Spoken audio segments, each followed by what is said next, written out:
Hey everybody, Hey Internet. how's it going? So a bit of I guess the term they use here is housekeeping, Yeah. right? We're working on something that's really neat that is going to incorporate all of you out there in YouTube land as well. Mhm. We'll get into that at the end of this video.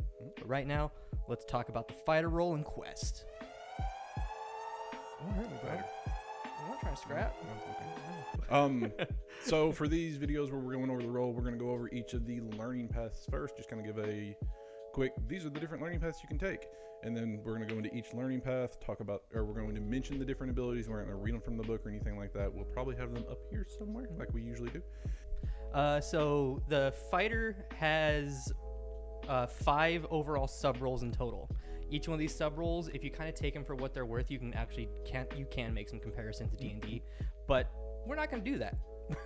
No, everything not D&D. So we're just going to kind of try. I mean, we could. There's distinct similarities, but with this game being so much more boiled down and simpler, it's a lot harder to make those similarities because it's harder because it takes like subclasses and kind of pushes them together. Right off the bat, the very first one is your dueling learning path. This is going to be your square off toe-to-toe 1v1 damage dealer. Yep, it's going to be realistically kind of like your frontline fighter, essentially, not the tank, but it's going to be the guy that's going to be up there right in their face with really high burst damage. Yeah. So you'll have things like counterattack, wild attack, overpower, which is cool because it pretty much gives you stun. It shuts them down until they break out of it. Yep. I think it's their next turn. You've got Disarm, which is rad because who doesn't ever want to disarm somebody, because that's super dope. And you've got Dueling. Challenge you, sir. So dueling's really weird. Like, dueling is the one I want to talk about because I was reading over it just a little bit ago. And essentially, you play like a little card game when you duel. Yeah. Like, it's almost like a rock, paper, scissors, but with the abilities, and it's just really neat. Your second learning path from this is going to be your frontline tank role. It's your provoker. It's your, hey, come get me, ignore all of them. You have provoke, which targets one enemy, brings them over to you. If anybody else hits them, it cancels out, but as long as you're the only person that they're fighting, they're yours. You have intercept, which is get in the way of somebody's attack. Charge, which is run through. Too much? I mean, that's what it does, though, right? Yeah, okay, that's fair. Retreat, which is a provoke, but hits pretty much everything and gets everybody out of combat. And then you have Whirlwind, which kind of feels a little bit weird here to me. It's like the Spinneroonie attack.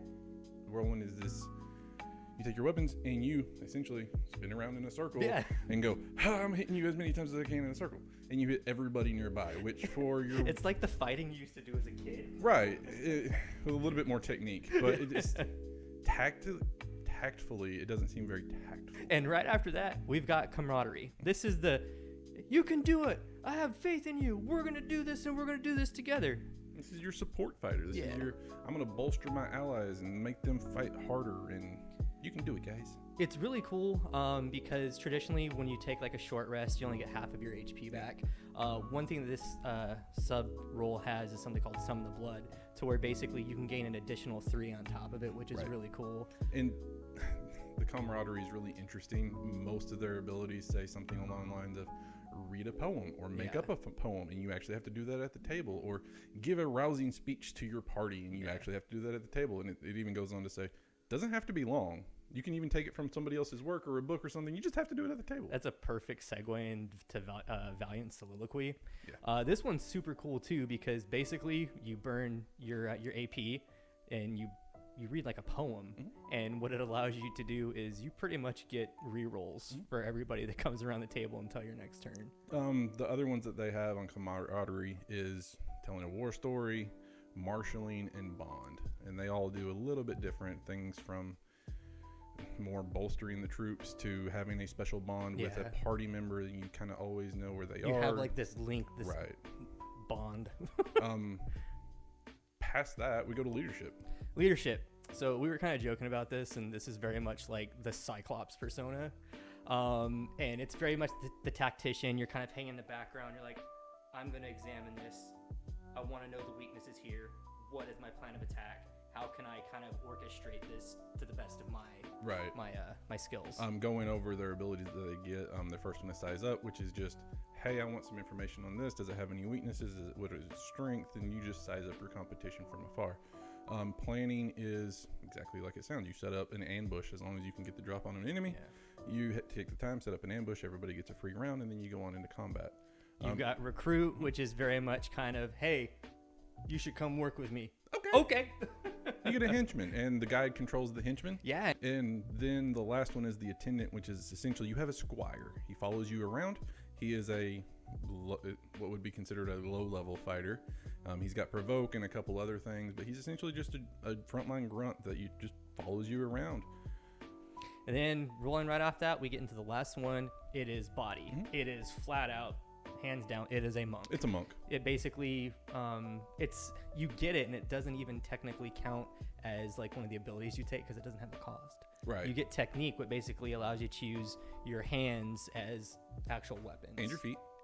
Well, your body. And yeah, your whole body. So flow, what it allows you to do is when you roll for an attack and you roll a natural 20, it allows you to basically attack everybody in your immediate vicinity as an auto hit. So you get your initial 2 damage plus 2 more to everything that you can reach, including the target you just Which is hit. really, really cool.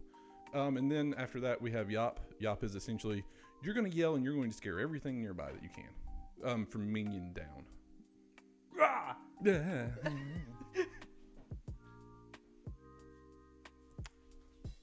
I'm strong. And I'm back. After that, you have Focus, which gives you a few different abilities.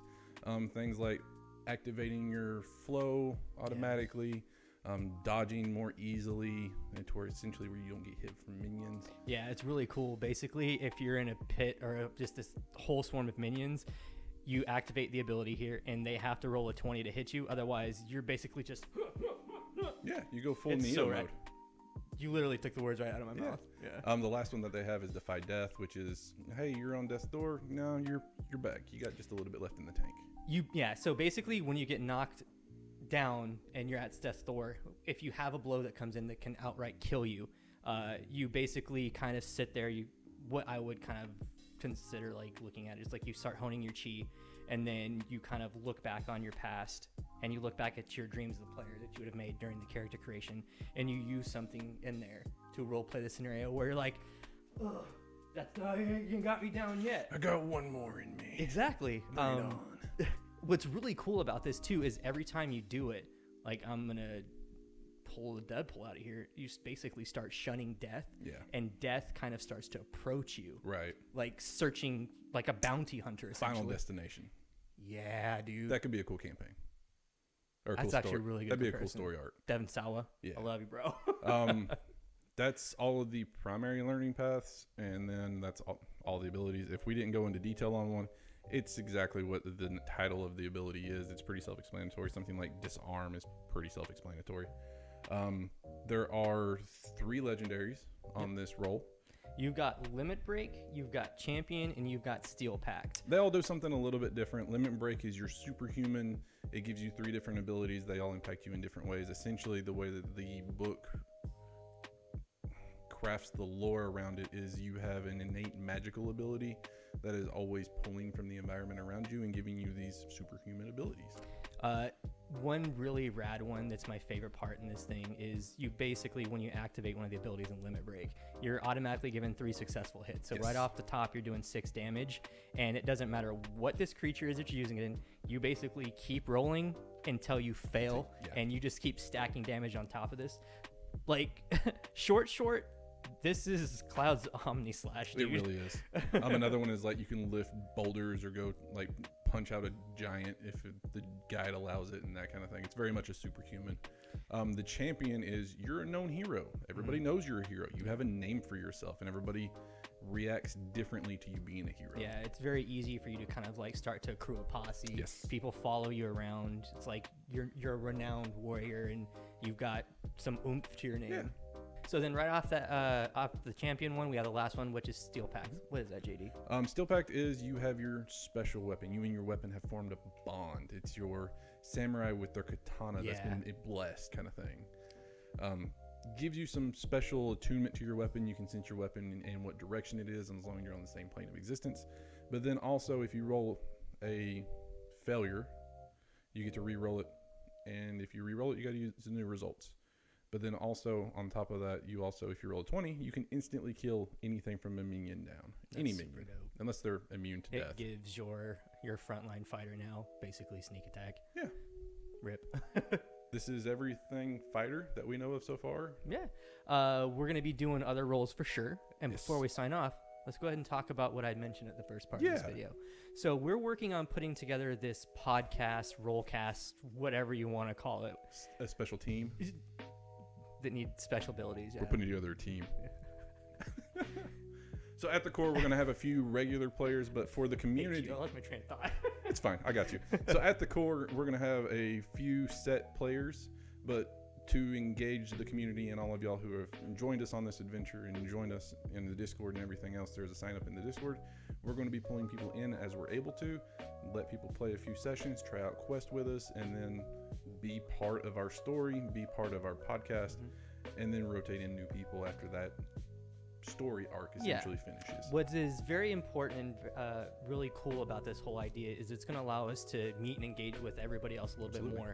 And it's going to allow us to show people this game that have maybe been not comfortable with maybe trying a TTRPG and just kind of like get their feet wet, because like I said before, there's no better game than Quest to get a feel The only stickler thing that we have to be on about for this is the audio quality for recording.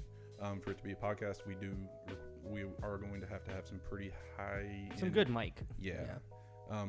There is a little bit of play there depending on background noise and things like that, but if your mic quality isn't high enough for the podcast itself, that's cool too. We're planning on taking weeks off of the podcast just to play with more people and give the regular players a little bit of a break too, and then go with there. So, and even if you're just flat out, you don't feel like having or being recorded, sure, we will still play in those off sessions with you. Absolutely. And then those off sessions will be if somebody needs to take a break or has to go on a trip or something like that, or we just want to break that week.